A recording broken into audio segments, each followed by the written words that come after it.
What's up, everybody? The podcast is going to start right now, but I just wanted to tell you, I'm a fan of CDT Cocina. Oh my gosh, look at me. Look at that taco.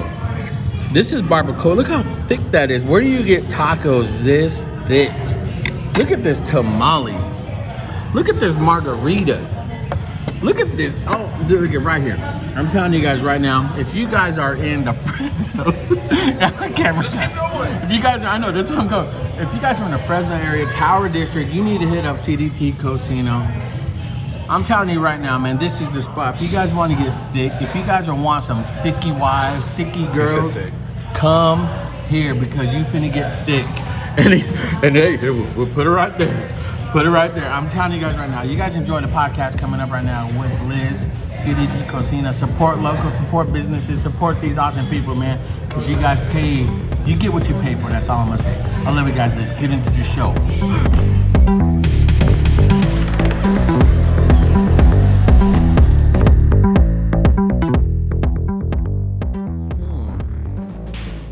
Oh, just making a mess. We don't need that.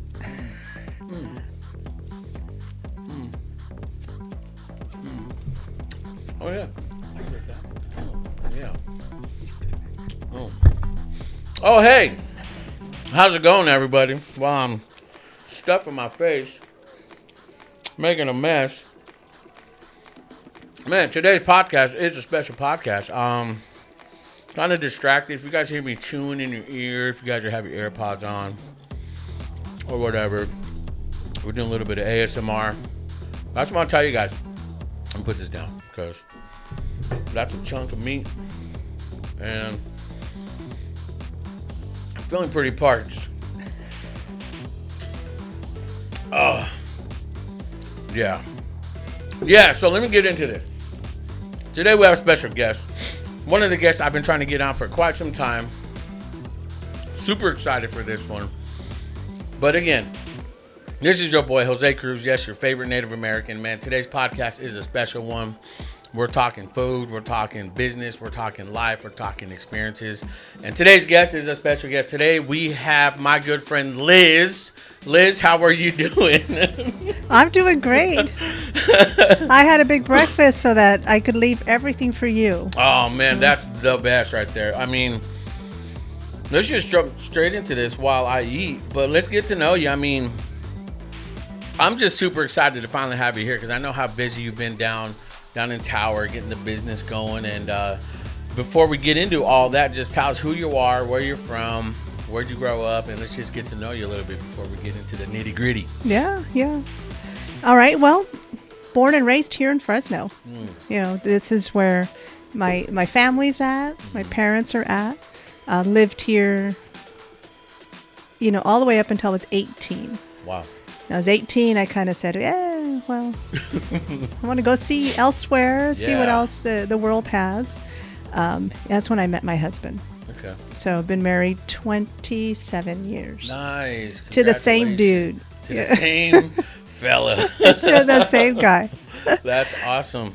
So we met, and he had family ties in Illinois.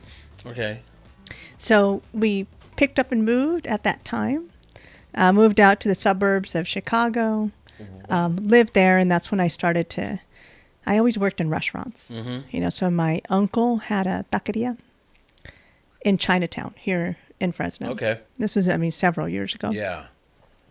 And he lived with us. And I remember when I was 13, 14 years old, he was kind of building up his business. It's called Carniceria La Reina. So we're talking many, many years ago. And he had businesses back in Mexico. He sold them, came over to the U.S., you know, with the dream of kind of, you know, pursuing more.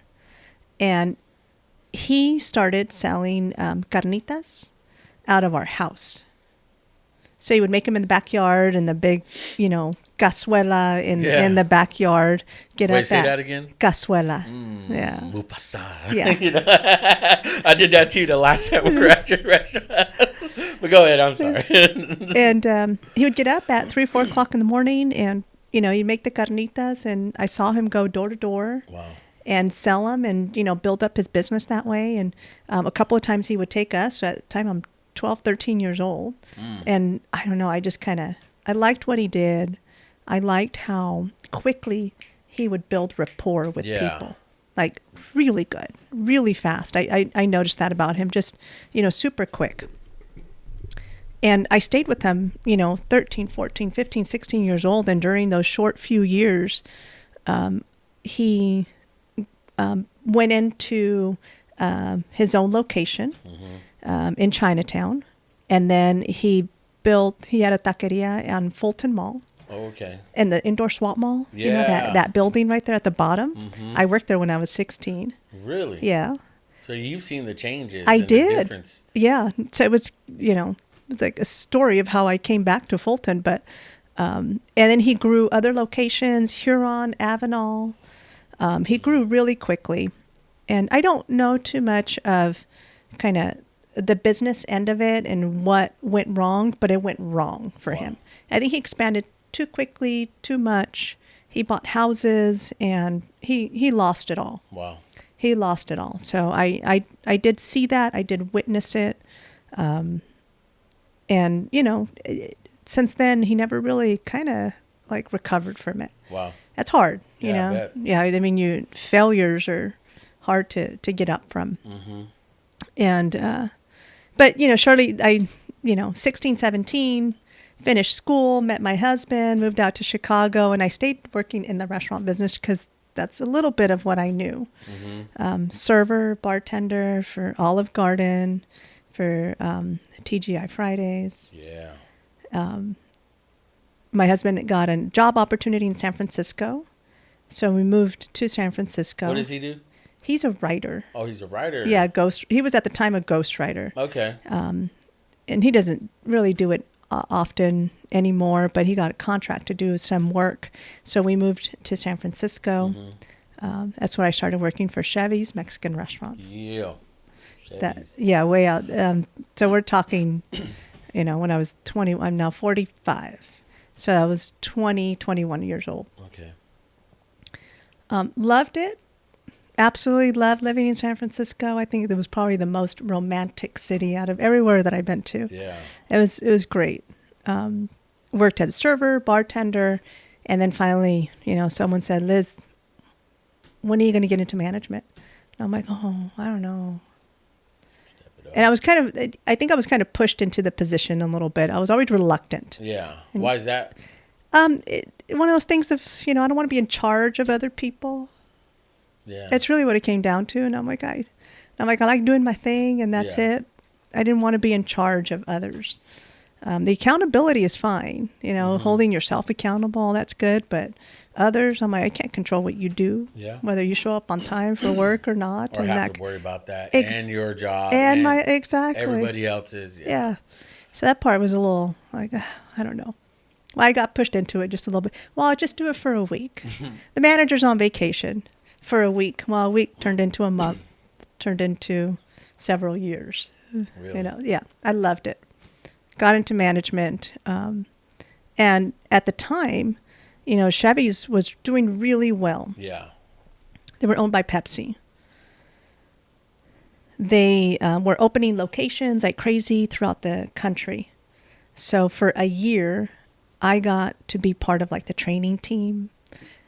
So in 1 year, I helped open 12 locations. Really? So everyone from Fort Myers, Florida, to Maryland, back to Illinois. We would go for about 2.5 weeks.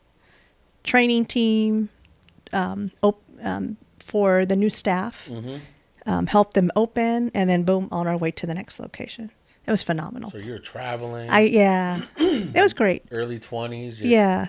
Man, that's awesome. Working hard because they were like 12, 14-hour shifts. Dang. Oh yeah, they got their money's worth. Yeah. They give you per diem. I was like, oh, here's $110 for the day, and at the time I was like, wow, that's great. A day? Yeah, that's shady. Now you look back at it, you're like, dang it. That's okay. I made you millions. I know. Now, did you help build the one here in Fresno? I did not. No? I didn't come back to the Bay Area and back to the Central Valley until like years later, 15 years later. Oh, okay. Mm-hmm. Okay. I know one thing I love about Chevy's, man, was just the tortillas Yeah. all the time. Yep. We'd go there just for the tortillas. It's close to homemade. Yeah, it really was. And I think during that time, you know, Chevy's was all about fresh. Mm-hmm. I mean, extremely fresh. It was always 20 recipes that were done on a daily basis. Wow. And that's kind of where I learned some of my background that I apply to today. Yo, I mean, yeah. I mean, exactly. So I want to eat, guys, but I want to be cordial and have a conversation. But we're going to tear this up. Go ahead. So I learned a lot from that. And it wasn't like we don't buy ranch dressing, we make it. Come on. Yeah. Reach it. You know, so I learned a lot of my fundamentals from them at the time. It was with Chevy's for 11 years. Got into management. I was a general manager. I worked in Manhattan. I was a general manager out there, Rhode Island. Loved it. Back to San Francisco, and I was a director of operations, and that's what I did for the last 6 years that I was with them. As you know, and of course, it just gets harder and harder as you climb up the ladder a little bit more. Your responsibility, accountability. You know, you're running 9 restaurants that'll do $30 million in sales, and you're responsible and accountable to, you know, every workers' comp, or whether a review came in that wasn't good about the food, just staffing levels, everything. Wow. Making sure you serve food safely, everything. And you got $110 per diem. Yeah. I was up to $150 a day. That was messed up. 30 million? I know, right? Oh my gosh. Chevys, I know. dirt bags. Now go ahead. No. I'm sorry. I'm just. And just like any other company out there, you know, they had their challenges. It gets harder and harder to manage a company when, with changes, management, leadership changes. You know, I think the whole fresh concept was also really hard to run in a casual dining business. When I say casual dining, it's the tableside service. It's, you know, having staff on for hosts, busser, bartender, all this kind of stuff. Yeah. And Chevy's went bankrupt. So they were purchased by another company, El Torito. El Torito. Yeah. Man. Yeah. So they were purchased by that parent company. And I survived through that. And I say I survived because there was some challenges there when the transition happened. But like anything else, you know, with a challenge, you learn. And if you can survive it, you really do come out stronger. Yes. You should come out stronger from it. And the new parent company was good to me. I had great bosses. You know, I said, hey, you know what? I'm earning this much, and what I'm doing, I should be earning more. And sure enough, they were quick to give me raises when I asked for them. Nice. Of course, I only asked for them knowing that my results were there. Yeah, I like that. Exactly. The results got to be there. If they're not there, then, you know. Yeah, they're going to laugh. Man, what have you done? Exactly. You know? Like, your businesses all lost money last quarter, Yeah. you know, and then yet you're asking for a $10,000 raise, you know. But so the results had to be there, and it was great learning experience. I loved it, and I delivered as much as I could. After 11 years, it was rough to leave them, but it was time for a change. Yeah. It really was. And there was changes within the company, and I said, okay, I think this is my time to go ahead and move on. So I went, and I never, you know, I was always still mostly in the Bay Area. So I never really managed any locations in my hometown. Like I would pass through when I would drive from one location to another because my region was always spread out. But I never really managed anything here. When I left Chevy's, I went on to TGI Fridays. I was a director of operations for them down in Southern California. And I had mostly the east part of LA. So San Bernardino, Riverside, Yorba Linda, Ontario, Rancho Cucamonga. Those were all my locations that I would manage. Man. And then 2 in the Bay Area. So it was a little spread out. Yo, so you have a lot of experience in this industry. A lot of corporate Okay. corporate experience. Yeah. That's insane because, I mean, going down where your location is now, again, you just think, people just open up restaurants. I was like, hey, I used to do this. No, man, there's real experience, the business machine behind it that nobody sees to push the successful restaurant. It's a lot, but so much. I was like, I'm 33 years old now at this point, after being with TGI Fridays for 4 years. And I said, I know everything there is to know about business. Yeah, nice. I do. I can go start my own thing. Did you always want to start your own thing? I kind of did. I did. I thought it would be like this. I envisioned this beautiful romantic thing of the restaurant kind of running itself, and I show up when it's needed and shaking hands and kissing babies. The gates of heaven open up. And come in, have a cocktail with my regulars and things like that. Oh, I was so wrong. Really? How so? Now let's get into that, because you said it was Casa de Tamales first. This is where, and then that was the beginning of my struggles, my challenges, like putting everything to the test. Love it. So came up with tamales as a concept. My grandmother had tortillerias in Mexico, and she grew her business to 3 locations and during her heyday. Wow. So I drew a lot of inspiration from her and my uncle too, for all of his struggles and everything. So I drew true inspiration from them. And your whole family was cooking. I mean, that's the Mexican culture, man. Yeah. I remember my grandma, because Mexican, man, we lived all together. All of us slept on the floor early in the morning. Our abuelita's in there just... Yep. You hear the tortilla slapping. You hear the PVC pipe rolling them out, and what do you call that? Things that flatten the corn tortillas. What is that thing called? A tortillera. Yeah. It's like, man, I remember that. And I feel like that's where, obviously, I see your passion in the Mexican culture. Really, I see it in your business now, and so continue. No, that's okay. I see that. That's what's so awesome about that. You're drawing your inspiration from that. And I appreciate that feedback, because it's validation for what I've been working for. Came up with this idea of tamales, and I've always liked to cook, playing with recipes, that kind of stuff. And I was making the blueberry tamal back 20 some odd years ago. It wasn't very good, and I would try year after year. And I tell this story all the time because it's a true story. I would try year after year making these blueberry tamales, and my family would be like, "Oh, here comes Liz again. with the horrible blueberry tamale. Let's see what she did. Hard as a rock, or they weren't blue. They would come out green or just whatever." How long have these been sitting out? Or when did you make these? Seriously, it was kind of a joke. And then finally, one year I got something that tasted good. Like, oh, okay. And I was like year 8 or something. Holiday number 8. Wow. Something like that. So blueberry 8.0. Yeah. Yeah, pretty much.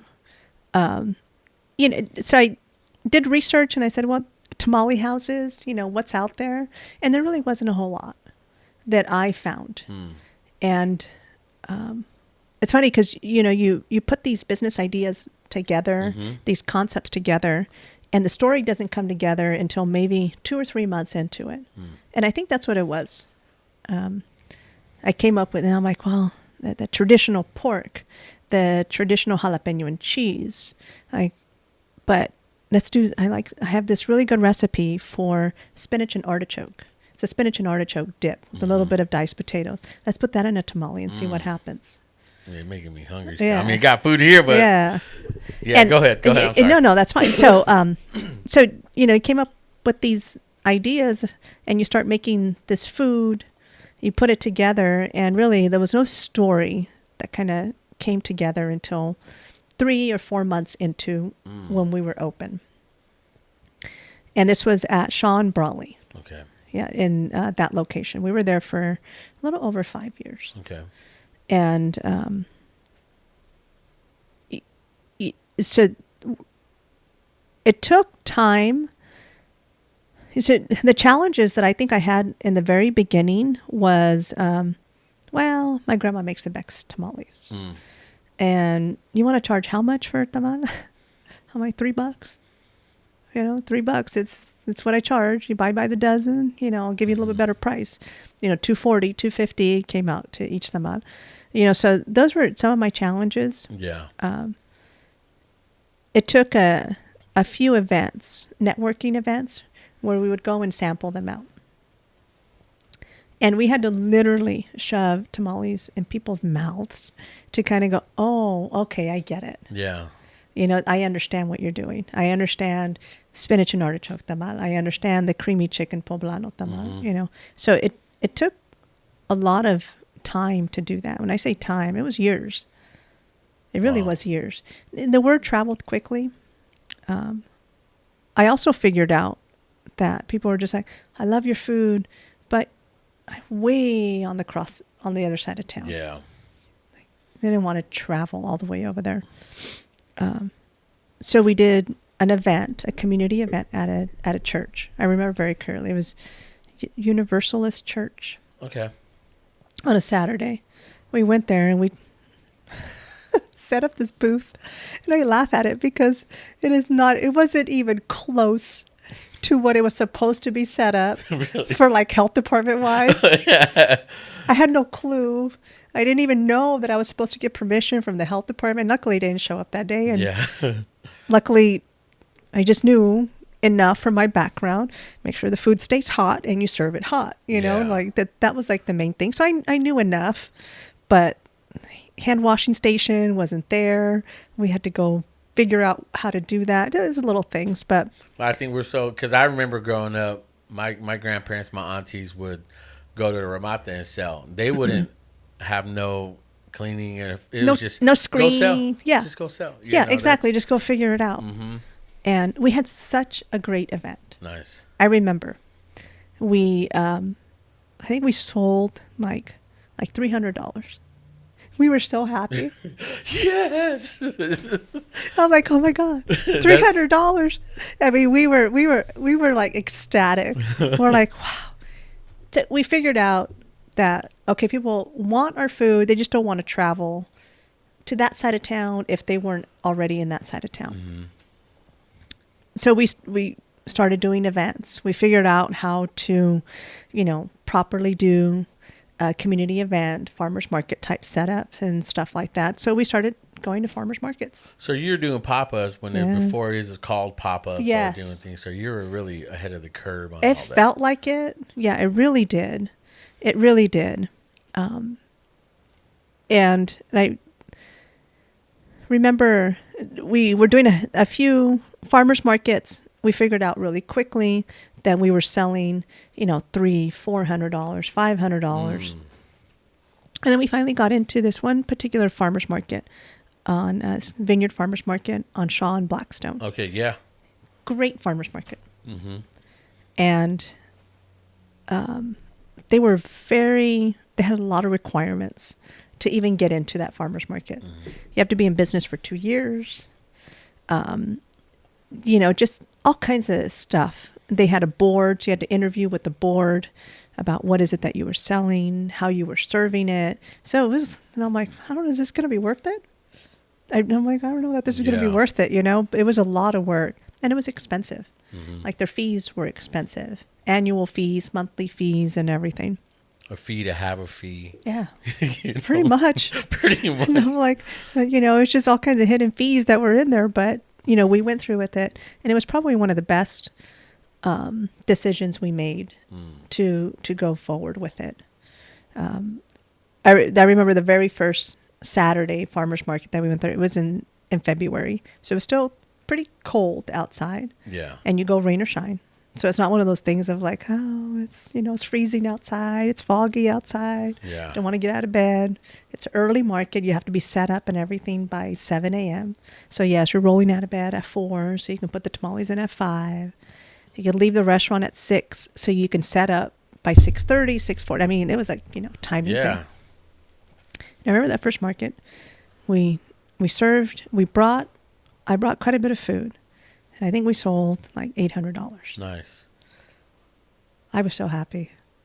And I go over to one of the other produce vendors that was there, and I was like,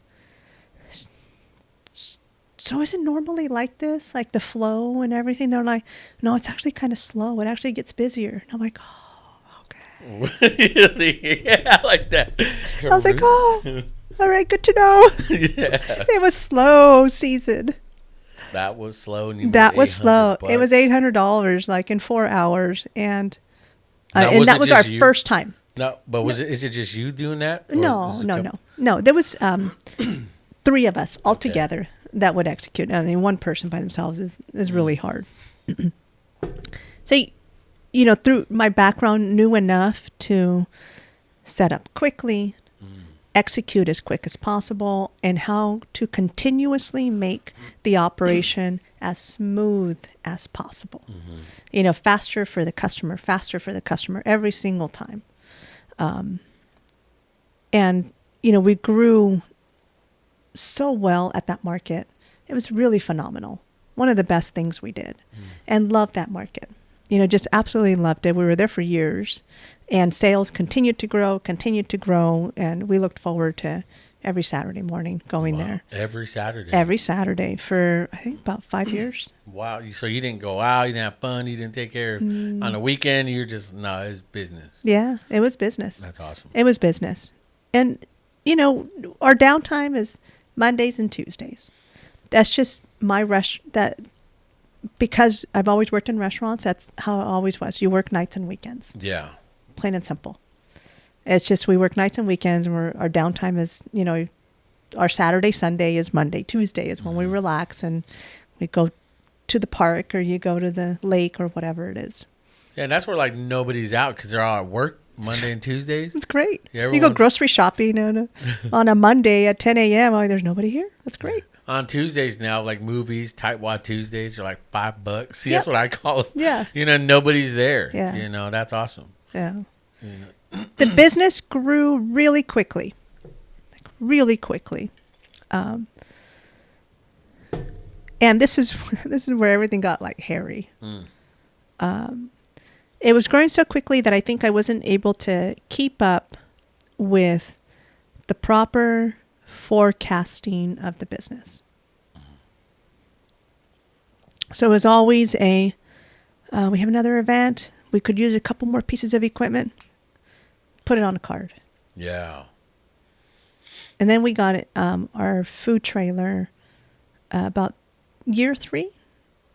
It was about the 3rd year that we were open. And this is back before like food trucks were super popular in Fresno.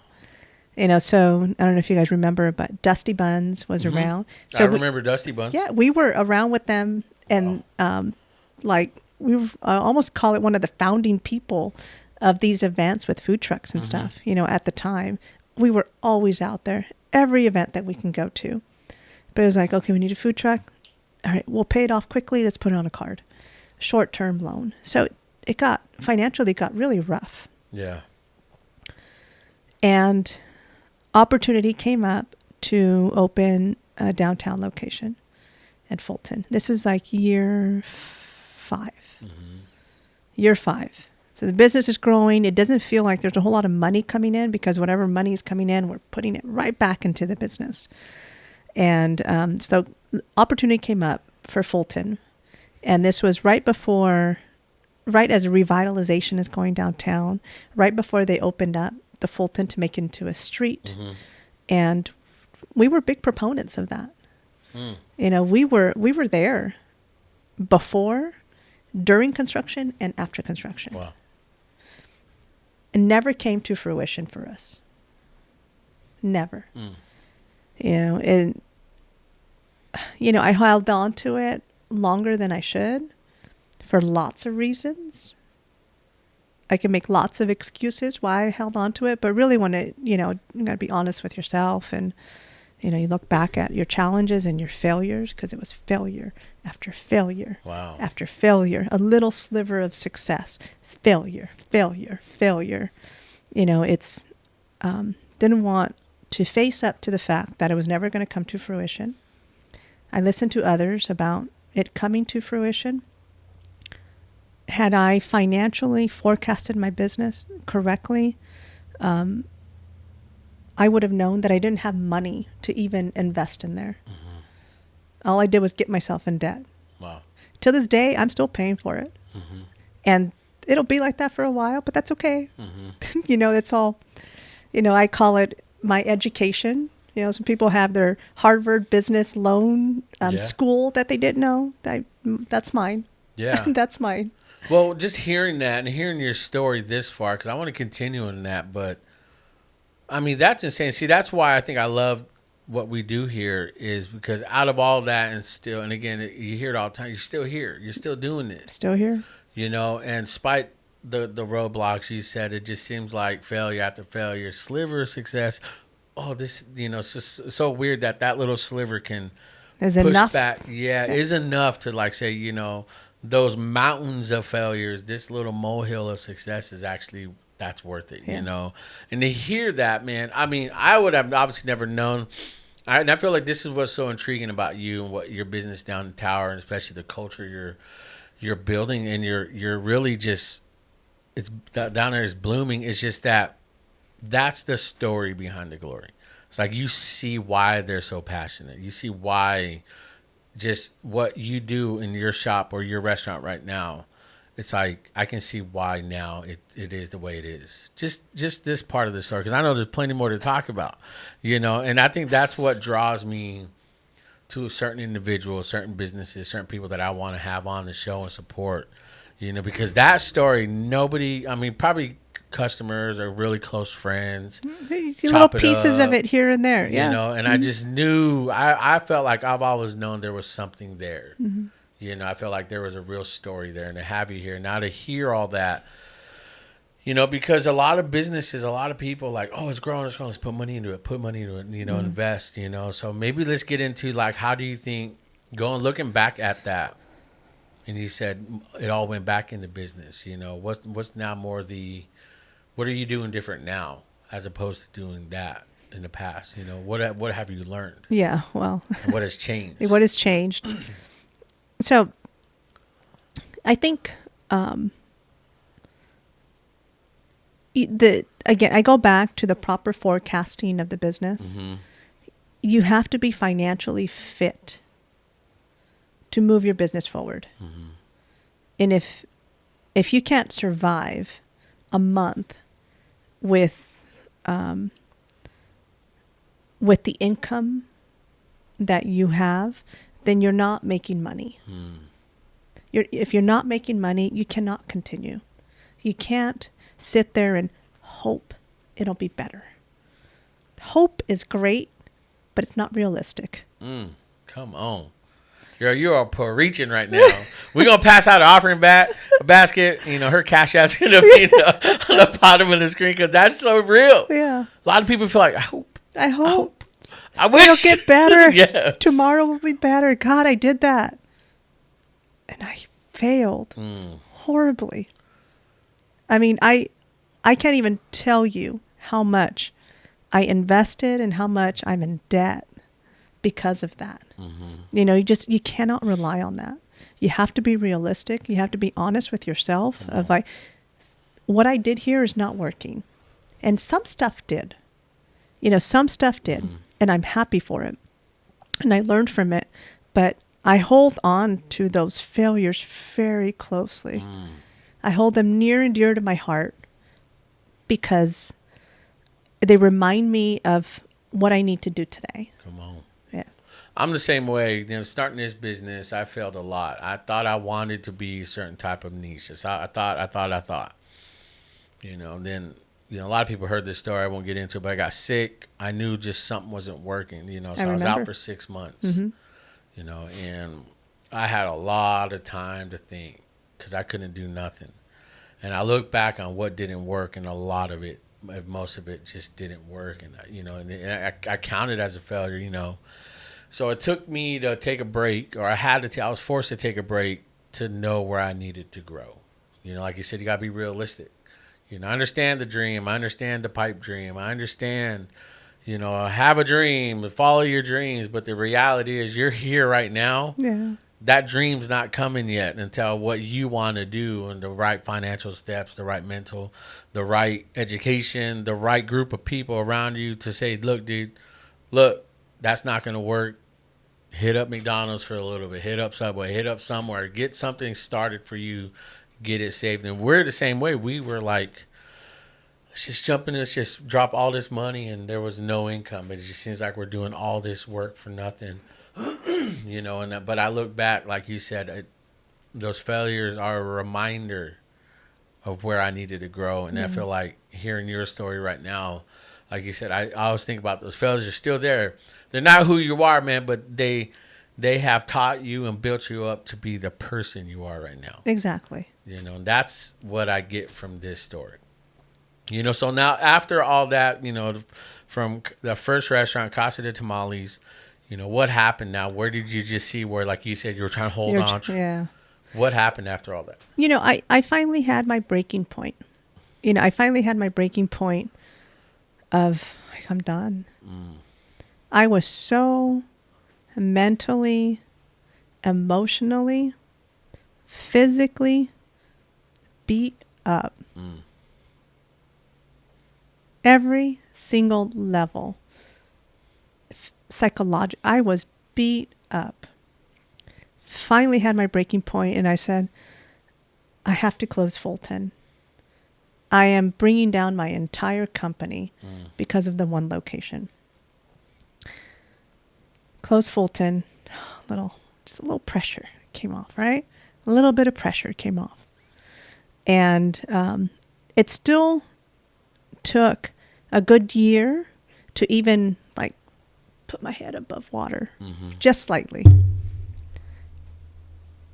Just finally, when I'm starting to put my head above water, that was March 2020, came around. Yep. Yeah. That's when COVID happened. That's when, yeah. Yeah. So I was already struggling financially going into COVID. And I think if you were a business that was okay with all the programs and all the grants that were out there, the rally of support that the community had, I don't think we give enough credit to that. I don't think we do. You know, the community came out and said, we're going to support small business because half the country did really well during COVID. Half the country did not. Yeah. And the half of the country that did really well, I think they did a really good job of listening for the battle cry. They answered the battle cry. They said, we need to go out and support small business. They did. They did. That's why I survived. Yeah. That's exactly why I survived. And that's why I was driven to continue. COVID happened. I was at the end of my lease in Tower, in the Tower district. This was at 609, and at that address at 609. And my landlord said, "Well, we're going to come out of COVID, we're going to come out of pandemic here really quickly, and everyone's telling me you're not paying enough for rent." Because you negotiated a really good deal when you got in there. I'm like, well, I didn't force you to sign the contract. I didn't That's just who I am. Exactly, is what I do, right? And he was happy, and he signed, and we had our lease and everything, but he didn't want to renew our lease. Wow. Yeah, so I had I started putting feelers out there.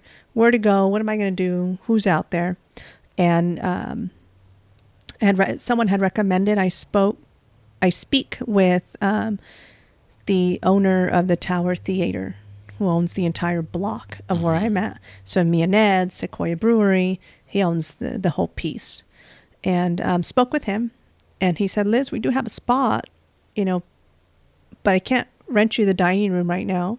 Have the kitchen, and you can have the patio."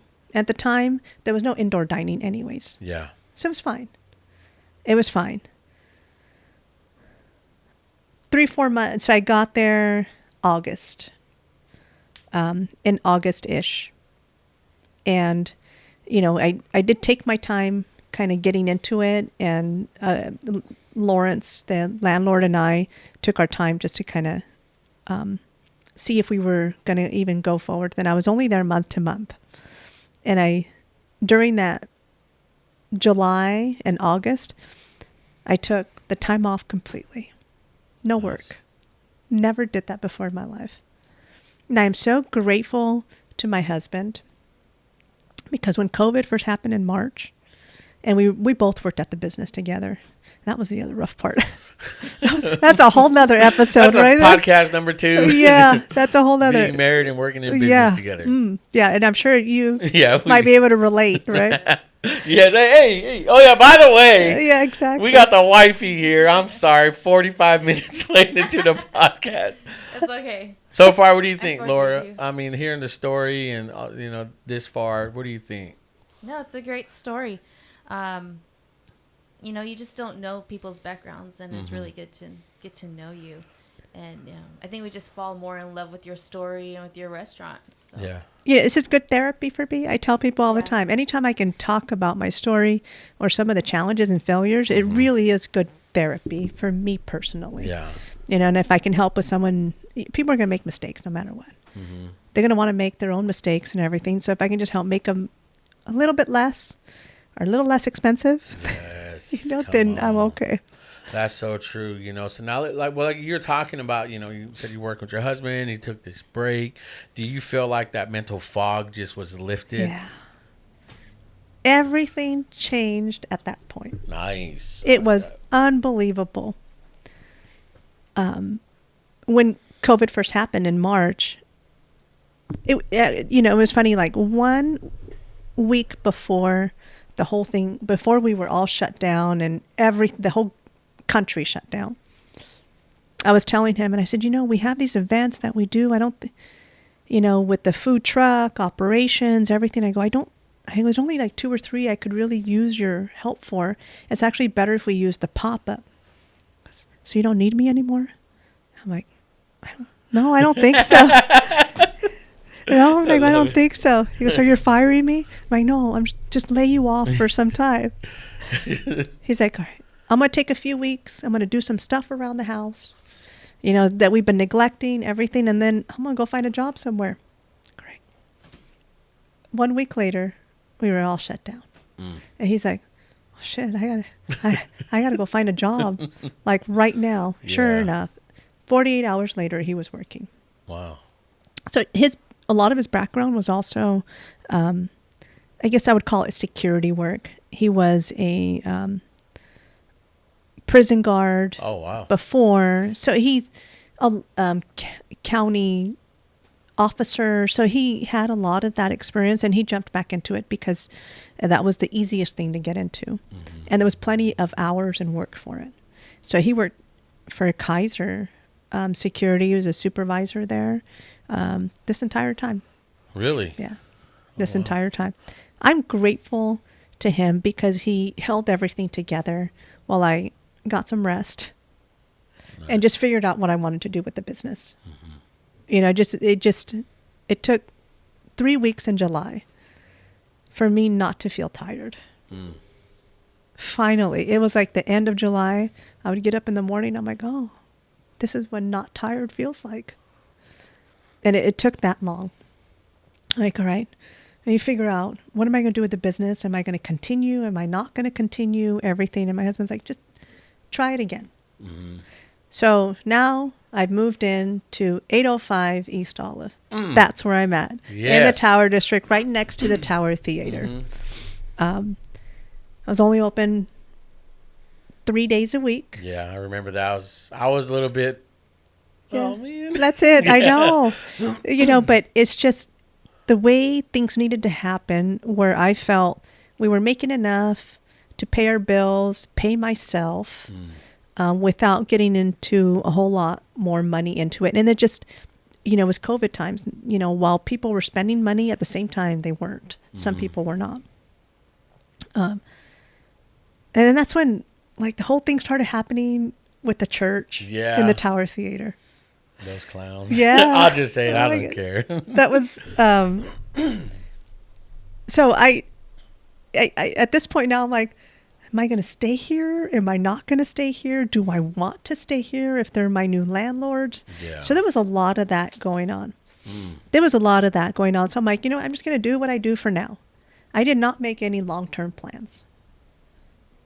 I was still interviewing for other jobs in other companies out there. Really? Yeah, because I was waiting for the moment of like, I'm probably not going to continue on with the business. You know, I was like on the verge of not reopening. That's what's frustrating. I mean, let me get on because that pisses me off. Because that's one thing. Look, I grew up Christian. I was a pastor. You know, I had to walk away, personal issues, and you know, I know pastors like that. I know men like that because I've seen them. I experienced the ego, the pride.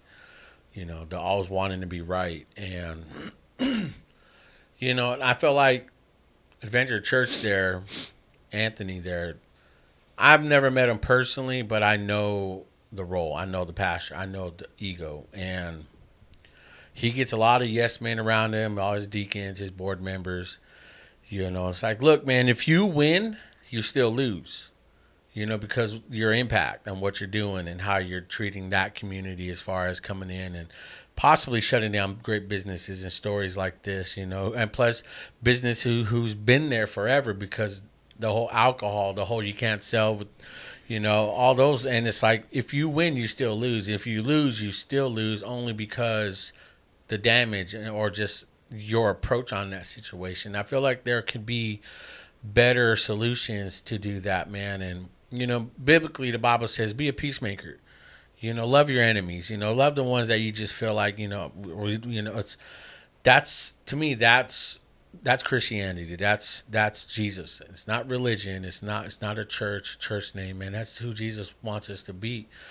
You know, and that's what irritated me the most about it. It's like, dude, you're willing to go through all this to try to reach that community. So if you win a year or two later, hey, come visit my church. Well, what church are you?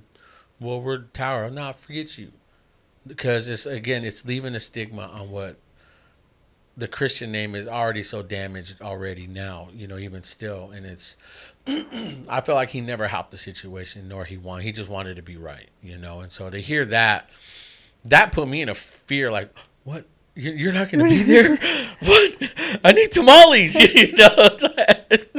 But let's go continue. I'm sorry, that's my soapbox. That's how I feel about that. And you know, it was, it was a tricky situation. Mm-hmm. You know, it really was. I had to, you know, just kind of fly under the radar as best as I could. Mm-hmm. And, you know, I know the people closest to me, and I think my true loyal customers, my fan base, they knew where I stood.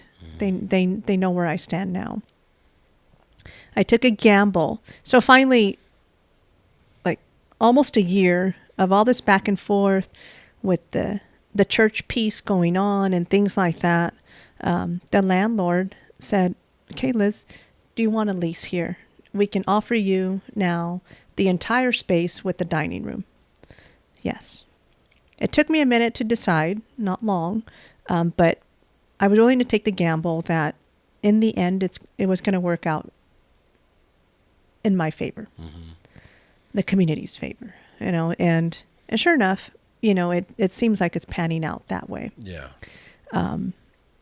So that was summer of last year. And, you know, as we were developing the business again, I did change the name. We were born a new company. Mm-hmm. You know, CDT was previously Casa de Tamales. Mm-hmm. And now I get a lot of questions like, what does CDT stand for? And I'm like, Casa de Tamales. They're like, oh, that's right. I remember you used to be down there. And some people don't even ask. They don't care. And I go, so now I turn it around. I'm like, what do you want it to be? They're like, is it? Then now I get Casa de Tacos, Casa de Tequila. The other night, a customer told me, I thought it was great. That was probably the best one I've heard of. He goes, I couldn't remember the name of your business. I just remembered Crazy Delicious Tacos. I'm like, even better. That's probably the best one I've heard. Yeah. I don't remember the last time we were there. I was like, man, I want to come up with something. I came up with one is craving them tamales. You know? Yeah. That's you know, a good I was like, one. I'm craving them tamales right now, man. Yeah. So again, CDT Cocina, that's what it is now. Your that's location what it is down now. in Tower. Because Mm-hmm. I've been there. I think we were there. We started showing up when you were still, like, the bar wasn't open. You weren't serving drinks, you know. But, I mean, let's just get into that now, your restaurant, because I love it. I mean, if there are staple places me and my family go, you know, at least when me and Laura go on our dates, you know, yours is one of them. We love sushi. You know, we love where else do we go? Pho. We get some pho, Wayside Noodle here, and you know, man, that's been like the biggest mistake they've ever made is moving pho right down the street from me because we seriously were going at one point 2-3 times a week. Yeah. So I'm getting thick, man, and so you know, but your spot down in Tower, your location and your restaurant alone. I mean, let's get into that now. Let's get into your food. I mean. No, but I don't know. See, this is where it's like hard for me because I know quality, and I know you know quality because I see it in your food, and I've tasted, you know, and I've eaten I've eaten most of your food. I don't know, your menu is amazing. Well, when he had went to eat, I'm speaking in tongues right now. I'm sorry. Go ahead. When he had brought home tamales, and he was like, "Oh, I had tamales." And he called me, "Oh, these are so good." I was like, "Okay." I haven't had a real good tamale since my mom's. Because I love her masa, so soft. Yes. And then he brought some home. I was like, these are just like my mom's. Yeah. The masa is perfect. I could just eat the masa by itself. Yeah. And that's how good it is. And I appreciate that so much because that's what we're going for. It's like Yeah. we want you to have those memories of like, oh, when my mom made them, when my grandma made them. And, you know, most of the time they're good memories, you know, that people tell me. They're like, it took me back to my childhood. Well, man, this taco's good. You got some of that tamale, but that's one thing I love about my grandma, my aunties, her mom. I'm talking my mouth full, but y'all don't care. But that culture, man, is so amazing. The food and just food is what brings families together. Like we would make tamales for Christmas. There's just a row of us in the kitchen. One's kneading and you know, and then put them on the corn husk. Corn husk, you know, then dipping them. My father-in-law put them in the pan, the big old pot, steaming them, doing what he does, and man, we'd make like almost 500 tamales for 10 of us, you know, right? And then we would freeze them, and then we're eating them like Months forever. later. Yeah. And we're like, oh, tired of tamales. I know. But now we can get tamales every day. Yeah. We don't Every have to day. wait for the holidays. What inspired that, like tamales, you know, because everyone was like, oh, tamales, but no, these are legit homemade tamales. What are people's responses to all that? You know, they're, once we got past no, I only eat my mom's tamales or my grandma's tamales. I'm like, I know, these are not your grandma's tamales. They're my grandma's tamales, you know, and I would love to share them with you. So I think once we got past that piece, then, you know, I don't get tired of getting the compliments. You know, it's really what drives me every single time. I love it. The food is so good. The food is so fresh. It reinforces what we do every day. It reinforces everything. You know, we pickle our own purple cabbage. Yeah, that's amazing. You know, so, and then the barbacoa tacos that you're having there, the meat is marinated for a whole day before we even begin to stew it. You know, same thing for the carnitas. And just, you know, we cook and grind our own corn to make masa. So for our tamales as well as for our tacos. I mean, that's homemade as homemade gets. You know, you don't get that nowhere. And like I was saying with these tacos, I mean, these tacos are stacked.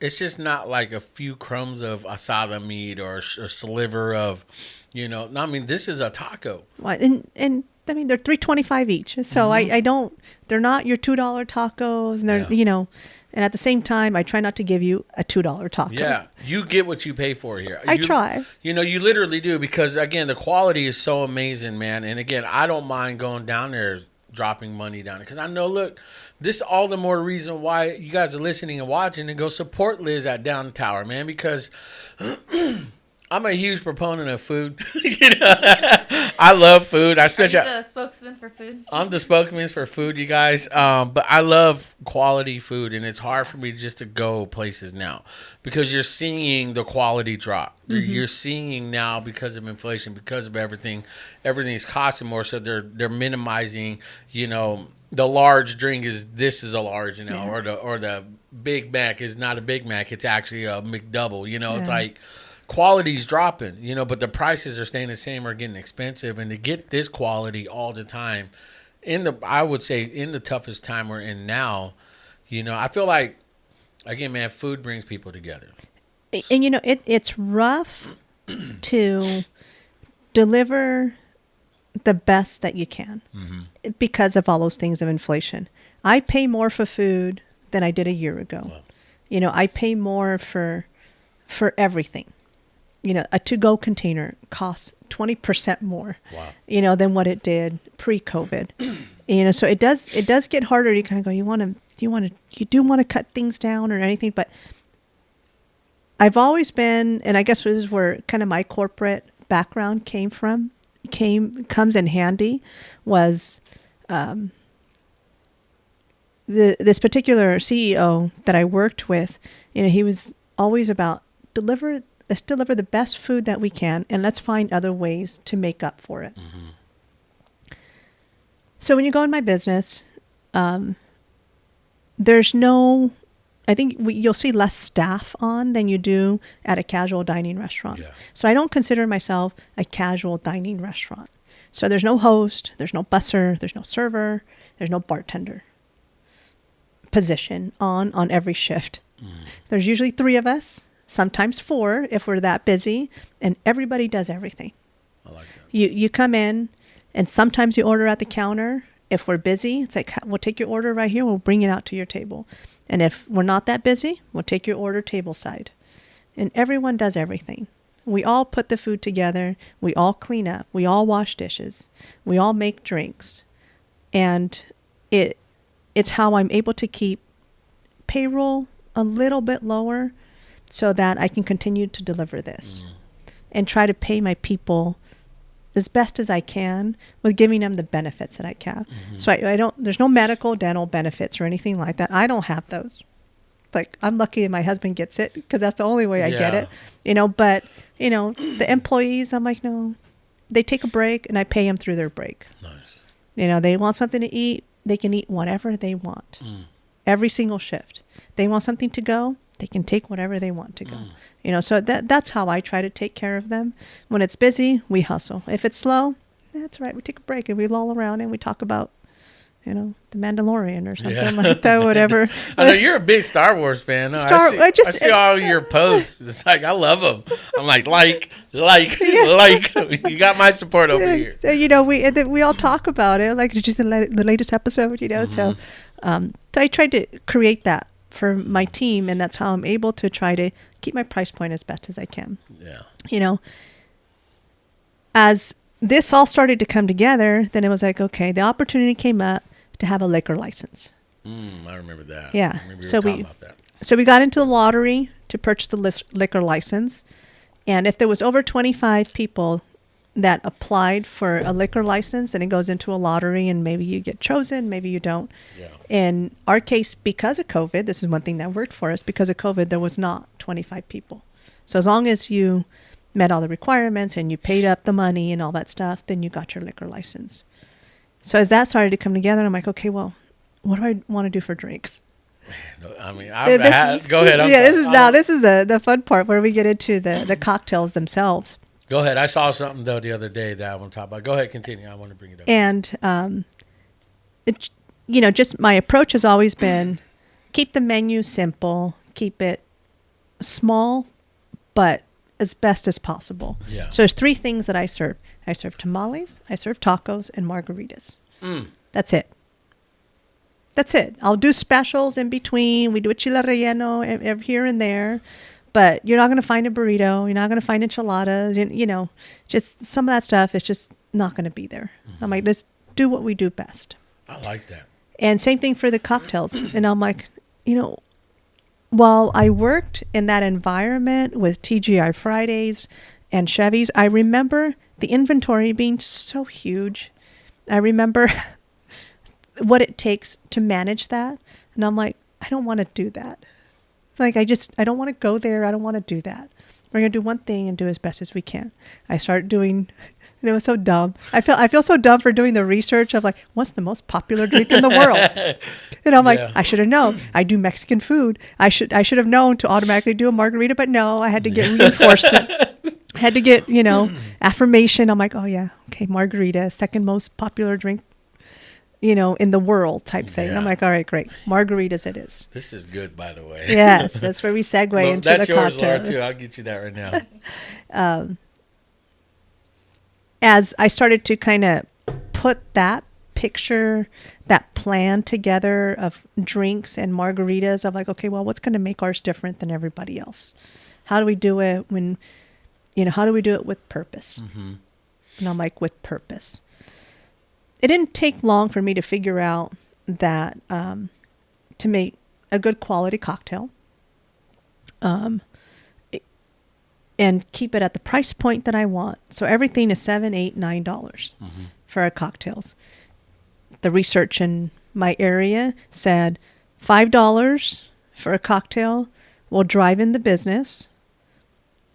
But is it generally my type of clientele? I don't know. Yeah. I don't know. I don't think so, but I didn't want to go that low. Mm-hmm. And then there's other bars in the area that are doing $12, $13 for a nice cocktail. And I'm like, well, that might be a little bit too expensive. And I'm like, I want to get them while they're here. Yeah. So $7, $8, $9, it's the price point that I have, and it's what's worked. Mm-hmm. And some people are just like, maybe Liz, you can go a little higher. I probably could, but not yet. Yeah. Maybe in the future. Right now, it's not needed. It's not necessary. We get our check average where we need it, and we're able to flow some of that money through to absorb some of the pricing increases that we have to pay.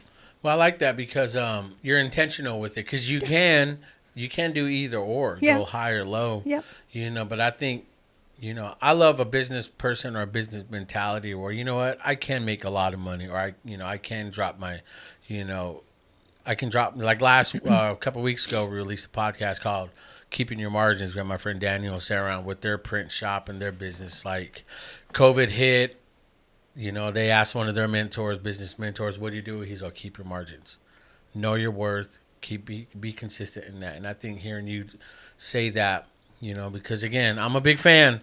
Sounds like I'm just like fanboying. I am. But man, I had a few of your margaritas. You guys brought them out. I mean, it's amazing. Yeah. Cocktails or whatever. I mean, all the above is just, to me, that to me is smart business. That's smart. Because I want more. Well, that's exactly it. That's exactly where I come tell her. She's like, well, I want music some. To my ears. Yeah. I want more. I'm like, okay, great. Yeah, and so that's what, again, that's a person thinking long term. How do I keep people? You know, because if you're good, well, one friend of mine told me, Jose, you're not a master at anything. I'm like, well, thanks, man. Yeah. Appreciate that. But you're a jack of all trades. A jack of all trades, But if you know how to master those few things and make that your best, then you have something good. And I think that's what I did with my business. I narrowed it down to production, podcast production, everything as far as mini documentaries, and just not being this big old vast social media agency and all this.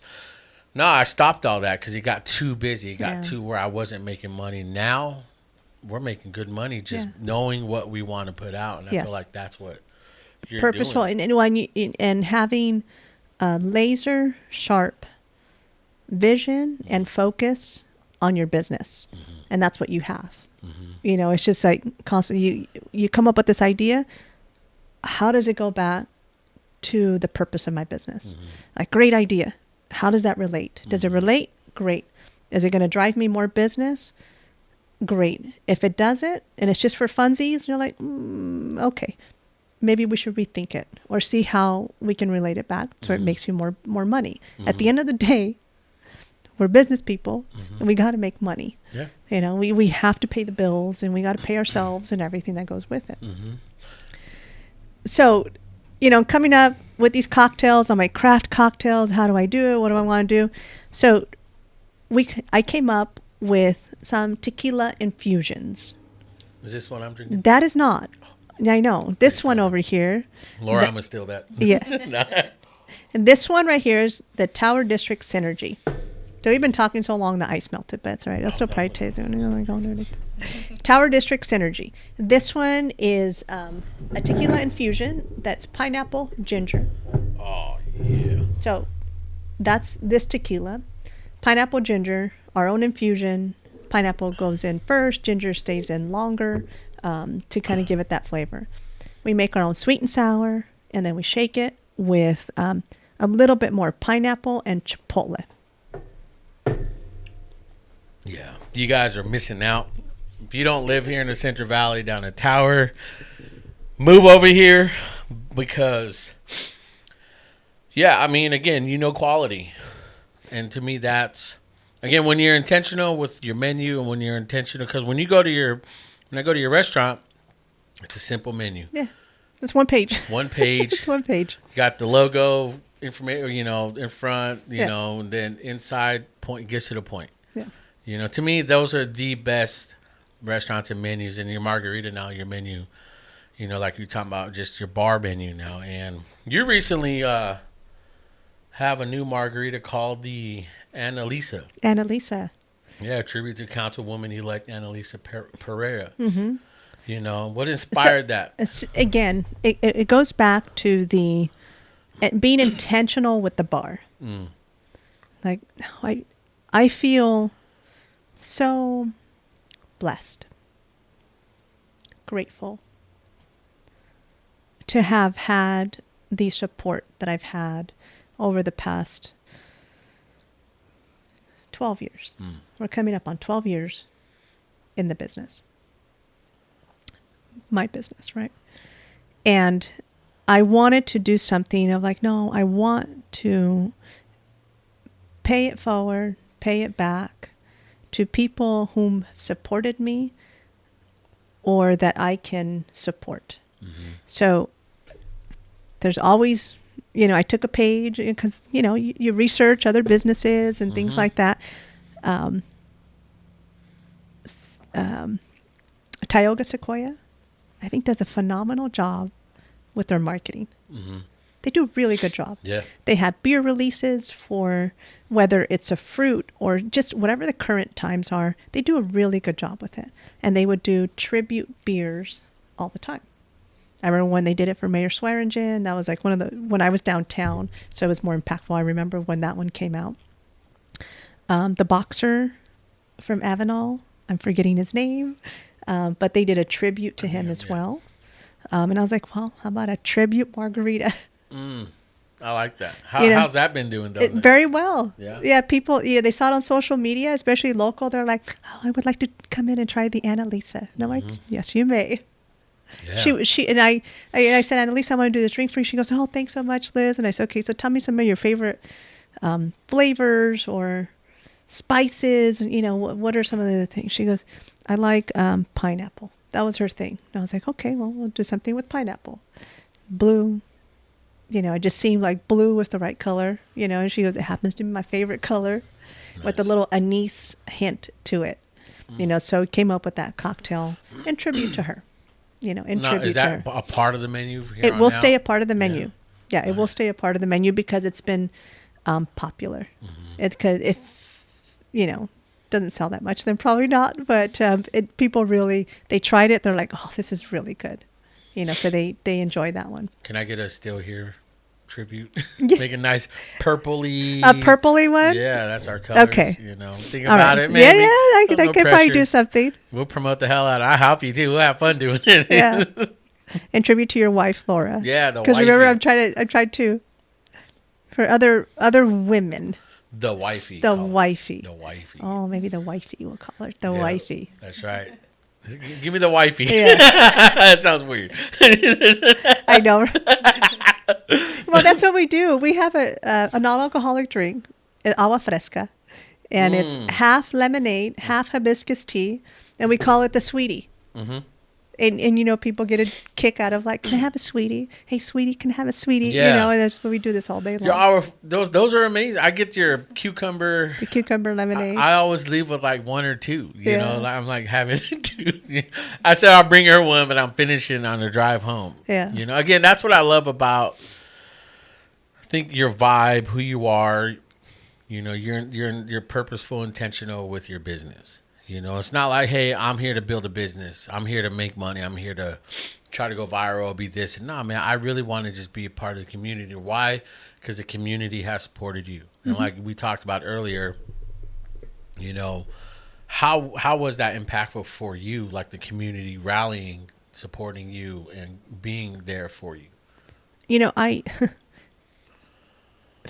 I've got some people that are just been around since day one, year one, and they've seen me go from, you know, the Sean Brawley location into Tower, the food truck, Fulton location, and then here now, and you know, without them, it would probably be just a really dry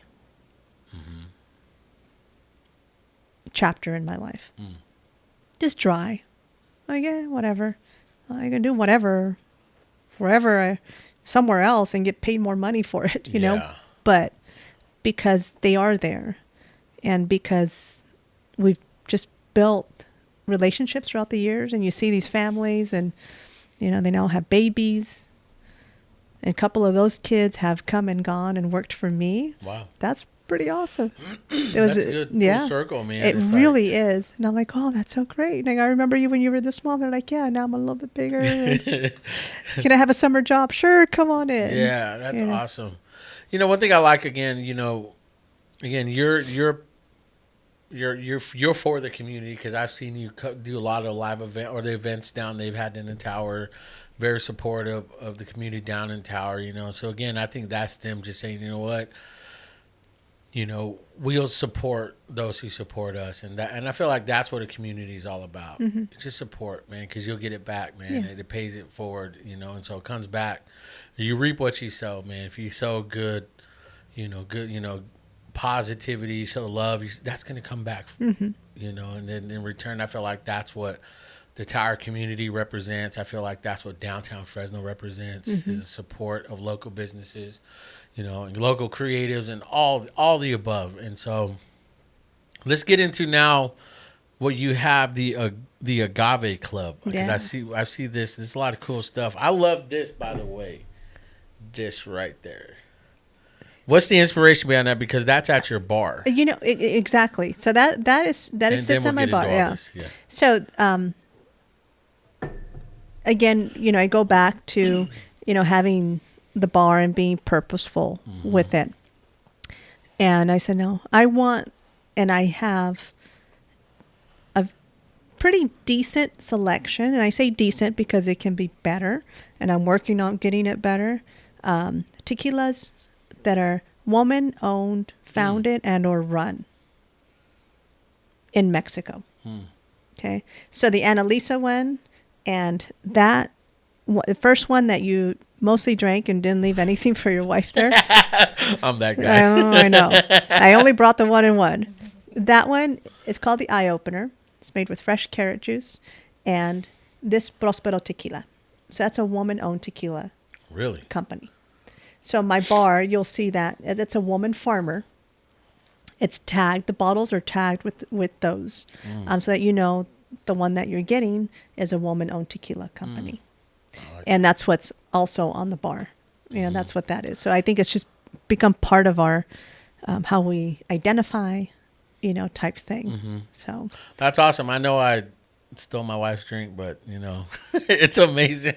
And yet you want a margarita tribute to you. Oh my goodness. Well, you know, but then when you said, you know, with your wife, that's true. I wouldn't mind that, you know, because she is the type of person behind the scenes, and she doesn't mind. Yeah. You know, we understand our roles together as husband and wife, and for her to come alongside the business and now help run the business before, because like our kids are older now. We have 3 teenagers that take care of themselves and, you know, learning responsibility. So that gives us freedom to, like today after this, me and her are going to take off to Kingsburg and do some work. Yeah. So we're with each other every day, you know, and we are not like tired of each other. We know our roles in respecting each other. And I may push a boundary, just push buttons, because that's what I'm supposed to do. We do. Yeah, that's what I do. You know, and so I can't help it. I know. You know, but she claps back, and we just have a good time. And I feel like now, you know, with her when I said, hey, it's Still Here tribute, you know, she is still a part. She is a part of this.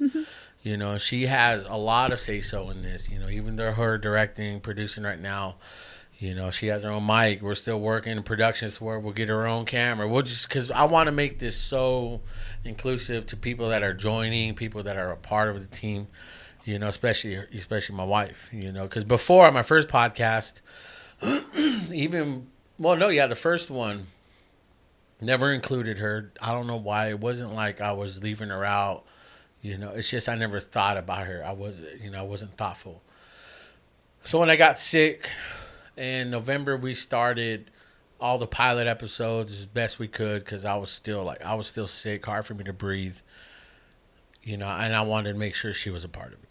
You know, I wanted to make sure every time. You know, and that's why sometimes I forget getting into the show. Oh, yeah, 45 minutes into it, you know, my wife, Laura, the wifey's here. What's up? You know, she's like, hey, guys, you know, and so. And Laura, next time, feel free to throw something at his head. Yeah. Go, remember, I'm still here. Yes, yeah. It's like, I'm here. Exactly. Remember the name of the show. I'm still here. Yeah, if you guys just see a pile of stuff, that's what Laura's thrown at me, you know, and so, and I feel like that's where I think that's where I'm more intentional with now, you know, and so to have that'd be dope because it's all more a tribute to her because we've been married 17 years and, you know, and Laura's always been the type to be like, you know, I'll just be in the back. I'll just be with the kids, you know, and she understood that and that's her choice, you know, and so to me, that's the most, I think the best type of person is the one that says, you know, I'll take the back burner. Don't worry about me, you know, because when it's their time to come to the front, it's like, they shine automatically, and I feel like she has done that. You know, especially running this show, especially running the production, you know, all this switching, all the editing she's doing right now. That's amazing. You know, I've had some of my buddies, some of like these dudes that just smarter than a sack of hammers. Like, what? It's like her first time, easy. You know, she's learned the flow and stuff. And you're right. I love the fact that you are picking women-run businesses like Tequila made by. I mean, that's intentional. Yeah. You know, and I feel like that supports a community that just, man, your voice is heard, you know, your work is seen, you know, and that's beautiful. That is awesome that you do that. And it's a tribute to how I have been supported over the years. It's just my way of saying, God, I really appreciate how I've gotten here, who's gotten me here. Come on. And, you know, I want to help others. Yeah, and I think one of the quotes I remember is saying, you know, remember, you know, continue to eat with those who was there with you in the beginning, you know, and I want to continue to eat with people that have been there from the beginning with me, you know, like you said, you remember who supported you. You know, so let's talk about this Agave Club. So Agave Club is Margarita Club. Agave plant, in case you didn't know, that's where like tequila is made from. Some people don't know. Yeah, it's not a pot plant. Yeah, I didn't know that. I was like... Some people are like, ooh, I want the pot one. I'm like, sure, fine. Yeah, that's fine. Whatever. All right, white person. You're like white people, oh, can I get a tamale in a pot? You know? And so there are 3 plans to the Agave Club. So one of them, I call it, I just want a date. You know, it's a 3-month commitment. So 3 months subscription, monthly subscription. I can't remember the price because you have it over there. Oh, I'm sorry. No, I just can't remember off the top of my head. Talk about it. You'd be better to read off that than me. I'm like, oh. It's $49.99 a month. So it's $50 a month. It's 3-month commitment. So you can pay $150. You get a margarita every day that we're open. Plus, or if you really want a beer, you want a glass of wine, anything that's on the menu, cocktail-wise. So it doesn't have to be a margarita. Some days you just might be like, I want a Modelo Especial. Sure, we can do that for you. Yeah. So it can really be any cocktail. Every day that we're open. We're open Tuesday through Sunday. You get, that's all you get for that one. So then there is the I'm Fully Committed program. It's $45 a month, and it's a 1-year subscription. You get this welcome box that we customize for you. So you get a margarita, you get a shot glass, The shot glass has a little phoenix on it, and I'll get back to why. Yeah, it's a we need to phoenix. talk about that. Yeah, we'll get back to why it's a phoenix. You get a shirt, which can be, however you identify. So if you want to open up that shirt right there. So I'm joven, I'm silver, I'm añejo. Those are the different types of tequilas that we have. So it's really like, how do you identify? Yeah. Description. You got my my tag on one shirt sleeve, and then the other one you can choose. Yeah, if you can choose if you want the agave plant, a skull, or the woman farmer. So you can choose what you want on the other side. It's a customized shirt. Yeah. Wow. The shot glass and a coffee cup. Everyone needs coffee. Everyone needs coffee. You can put your margarita in it if you really want. Or if you do the I'm all in, you pay $440 one-time payment. So you save $100. And you get the one margarita a day. You get happy hour pricing for yourself and your friends. Oh, really? Yes. So you can bring 4 or 5 of your friends. They get $1 off on all the drinks anytime. So it's not specific to late night, early dinner, whenever you want. And you get a birthday meal. Your name goes up on the wall. Ooh. So everybody knows like who you are. And we have right now 7 people in the Agave Club. 6 are honorary people and 1 is paid so far. So we just announced it. So you just started this? We just started it. Yeah. And Adam is our first full paid member. Nice. So we call him the founder because, he was the first one who actually paid. The other ones would be my mom, my dad, my sister, because, they all help me do the remodel in the business and stuff like that. So there's all kinds of little perks that you get with it. The shirt, and then you'll get stuff throughout the year as we come up with promotional drinks or, promotional shirts and stuff like that. That's awesome. I mean, they can go in-house first to do that. Do you have a website where people can go on? Yeah, yet? you can go on the website as well, cdtcocina.com. You can find all the information there. You can purchase it there. You can, shoot me a message on social media of, questions you might have about the program and things like that. That's awesome. I love that. I'll talk to the wifey, get her on. I mean, I know she loves a good margarita, If you do the one-time payment, because Adam quickly did, our founder here, he quickly did the math. He's like, $440. So if I come in one time for the one margarita, that pretty much pays for it. And I go, so he goes, if I come in 2 times, then, now it really makes it worth it. So it's one free margarita each visit? Each visit. Really? Each day that we're open. That's a win. Yeah. That's a huge win. It is. That's a good deal. So, all the other beer companies, they got their little beer memberships. I could do my own too. Come on, girl. Set a trend. I take a page out of other programs that are out there. If make it your own. Exactly. Exactly. That's smart. That's smart business. That's smart marketing. That's smart because I do love the intentional stuff that is in it. Because each thing that's in this box is it's representation of really of who you are. It's you in the box, Exactly. basically. I know, right? Because I remember I was there a few times ago. You got your new tattoo, which is pretty dope. It's a phoenix. It's a phoenix. Maybe explain what the phoenix means to you. I think it's a culmination of everything that happened during COVID. It was a reinvention of the business. We've changed our logo. We've changed our color scheme. We've just evolution, personal evolution, growth. It for me as well. And just like a phoenix, you resurrect and you rise from the ashes. And that's how I think where I've been and where my business has been. That's awesome. Yeah. Where's your tattoo? Right here. That's clean. Yeah. Where'd you get that done? Oh my God, I can't remember his name.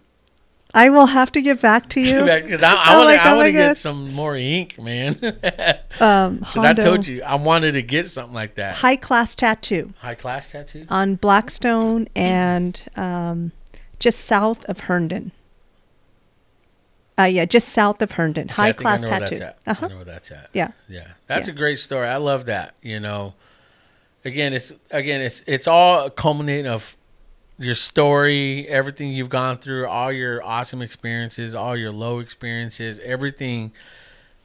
Again, you rose from that, you know, because I remember you showed me your tat. I was like, oh, that's a cool tat. I had just gotten it. Yeah. Yeah, that was day. just, Yeah, and I was like, oh, it's tight. I was like, man, I need to get something like that because I told you my story, what happened to me, and you know, to see where I've come from, you know, all the people that have supported us and been there for us, and you know, still here, all the people that's hated on us or try to hurt us or try to backstab us, still here, you know, and it's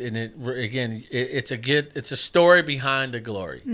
Everyone sees, oh, look at Liz got dope restaurants. They're great. And I'm like, beautiful. yeah, you didn't see all the freaking failures I had to. Y'all don't know the story behind the glory. You know, that's how I am. I'm going to always be that guy because I knew what it take. I knew what it had to take and what had happened to me and my family for us to be here. Yeah. That's why the Still Here brand is still, it resonates because a lot of people are like, yeah, I'm still here. Oh, dang. You know, and you don't realize how much you say that. You know, I had a conversation with a friend of mine. He's like, yeah, man, just doing this. You know, but still doing things, still around, still here, still doing this. And he didn't know he was saying that. He didn't know I had the podcast called Still Here. But we were just talking. And when I finally talked, I was like, yeah, man, I got a podcast called Still Here. He's like, what? Oh, that's cool, man. That's all I've been saying. I was like, dude, that's why this podcast exists, man. It's to tell those stories, man. You know, from all the adversaries, from everything. What's up? Okay. From everything we faced, especially me and my wife, man, we're still here. Yeah.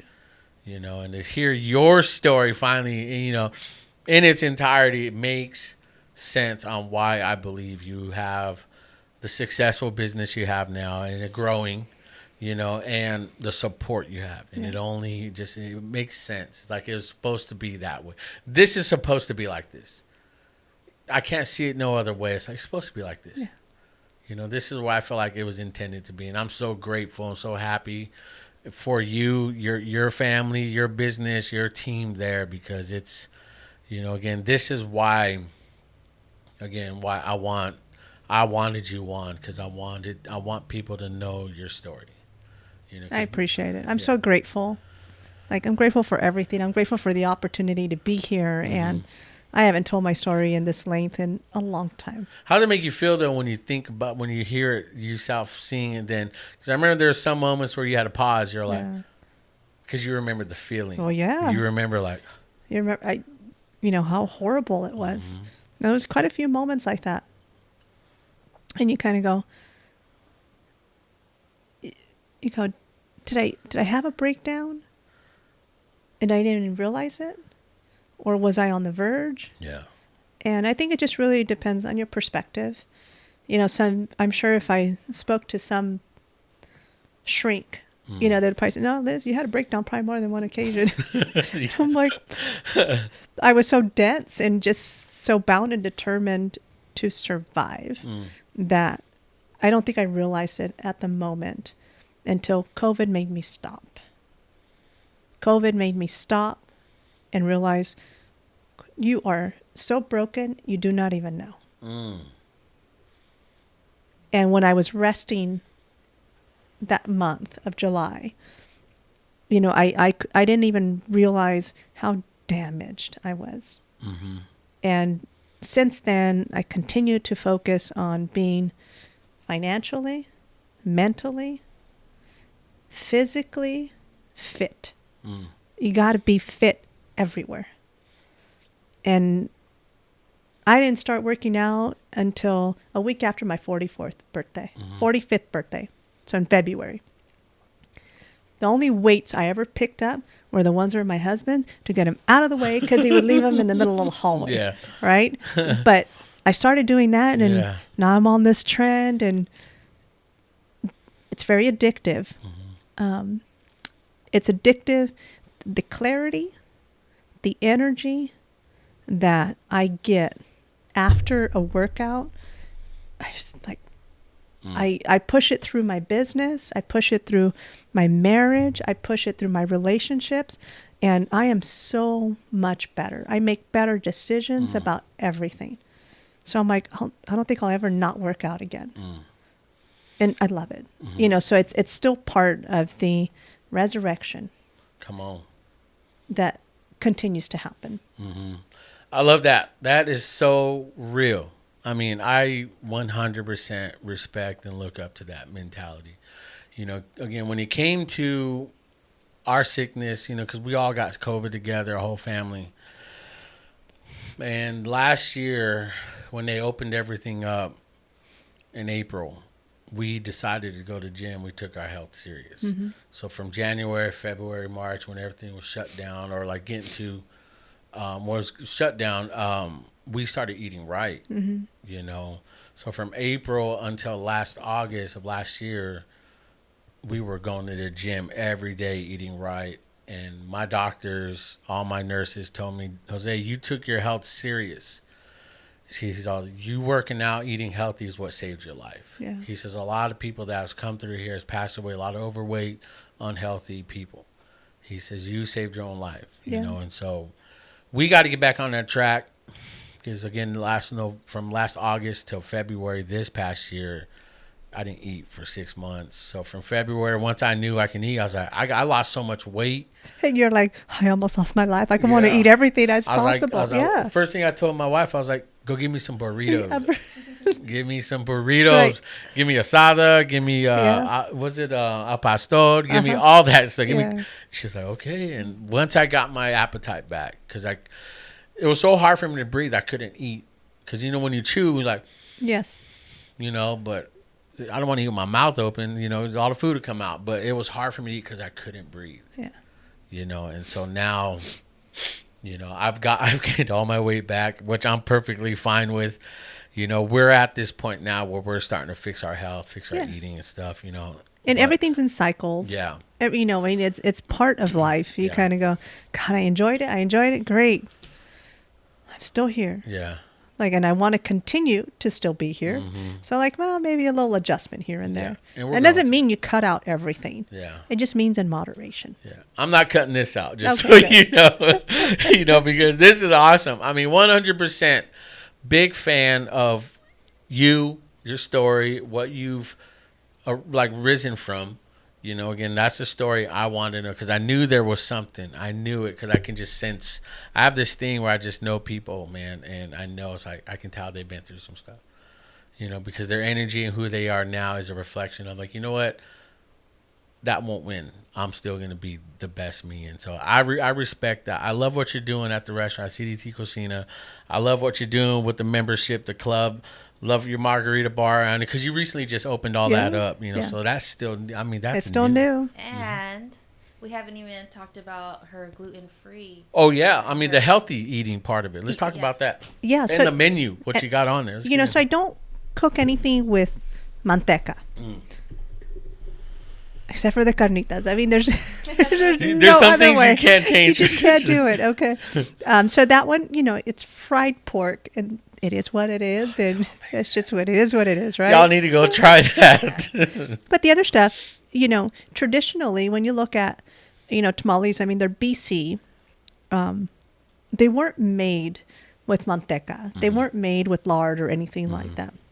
You know, it's ground corn, a little bit of seasoning, if you will, and a small amount of corn oil. That's what we use. That's how we make our masa. So it is a little healthier for you. And we just try to keep the flavor there. Yeah. You know, it's all about the quality of the corn that goes into it, the flavor, the sauces, the fillings. You know, that's where the flavor's at. You know, so I have half of my menu is vegetarian, vegan, very friendly. And, you know, we just don't always advertise it that way because then people don't want it. Yeah. If I were to say my rice and beans were vegan, people would be like, they can't be good. No, I'm like, well, you eat it every flipping day for the past 10 years, you know? Yeah. You just didn't even know. Mm-hmm. You know, so you didn't even know. So I don't necessarily, unless people ask, then we'll go ahead and say, you know, that the sauces they had and, you know, all the garnishes, everything, it was all vegan. Yeah. You know, so it's just, you don't need to put chicken stock in everything. It's not. It's pretty much, it's organic. It's fresh. It's fresh. Yeah. Exactly. Yeah, it's fresh. And then I use flours for a handful of stuff, for thickening and that kind of stuff, but not a lot of it. And when I do use it, I use gluten-free flours. Your brown rice flour, tapioca flour, that kind of stuff, where it's a little healthier for you as well. You know, and I guess over the years I've kind of become gluten free. So now when I have a flour tortilla, like in a burrito or something, I'm like, oh man, that was, Yeah. you know, and that's You because know I what? don't eat that much flour anymore because I eat my own food every day, you know. type Lucky. of- Yeah. Well, so the rice that I've been eating is all gluten free. All Yeah. man, that, I mean that rice It's tastes vegan. good. Vegan. I mean, It's You vegan. could never tell because No. sometimes you know you do eat stuff that's vegan or organic. You're like, just give me the real stuff because Yeah. this does not taste like it. At all. yeah. You know, But you can't even tell it's perfect. Right, and I think, again, part of it comes to trying to make it as fresh as possible. It's like, well, even for the rice, you know, we puree tomatoes, red bell peppers, tomato juice, all together to make the base. Where a lot of times in restaurants, they use a tomato paste. Yeah. So they use things like that where it just doesn't taste as, you have to almost add like chicken stock or something like that to make it taste a little bit Yeah. better. I couldn't tell because again, only Same. Mexican rice I eat. I was like, because I don't remember my mom's or my grandma's, but I only eat my mother-in-law's rice and my wife's Mexican rice. Now yours. There's nobody else. It's like I love Mexican rice. You know, when I was there I scarfed down the rice first. You know, I'm like, you know, it's like, I'm fat boy. Everyone's gonna steal my food, so I got to eat it fast. Yeah, you like know? hurry up. Yeah, so hurry up, and then it's like nobody's after my food, you know. But again, that's what your menu, everything is like. I mean, that's good. You know, good job, Laura. That's dope. I mean, look at this. I mean, I know it's cold, but I'm gonna heat this joint up, man, because Yeah. it's And amazing. heat it up at this point. We're gonna It is- eat this because again, I support you. You have our support 100%. It'd be cool to keep. You know, we're gonna keep supporting you. We're gonna keep going down there, bring our kids, and I think did we bring the kids down there? No, we Not haven't. Not yet. Well, they'll tear it up, man. My son, that boy eat like 5 tamales. That boy can eat, you know. And so we do this thing on the show. Last words, last thoughts, everything we've talked about from your experiences, from rising up, you know, from the ashes, you know, someone listening and watching, someone that has a business or wants to start a business or a restaurant. What are your last words and thoughts, just, you know, to encourage them to keep going? You know, I brace for the failures. Be prepared to fail. Time after time after time. And do the best that you can to get up and keep going. That is probably like the best advice I can give anyone. And it's not just one failure. It's many. You will try 10 times before you can even have a little sliver of success. I love that. Thank you. Again, that's you all wrapped up in the box. That's you, you know. And so when you finally open it, you're like, this makes sense. This is where God intended it to be. Yeah. You know, I love that. What about you, Laura? No, it's just great for you to finally come here because I know we've been talking about it forever. But I'm so glad that Jose found your tamales because it is, you only get it once a year, and that's if your mom wants to do it. You're everyone like, wants to maybe, participate. exactly. Yeah. It's so much work, and so to have it at any time, it's amazing. It's life changing. But Yeah. I'm so glad you're able to come out. I love your story. Thank you. You know, your perseverance to just keep going. I mean, it's what you love. Yeah. And when yeah. you love something, it just doesn't feel finished. Like, okay, I'm not done yet. Exactly. Yeah. Exactly. I do not feel, I just had that conversation with my husband this morning. Nice. He goes, "Are you happy? Like with your business and everything?" I'm like, "Yeah, I am." And I said, "Still loving the dream?" And I go, "Yep." That's awesome. And I said, I seek redemption. I really do seek redemption. It's coming. Yeah. It's coming. Yeah.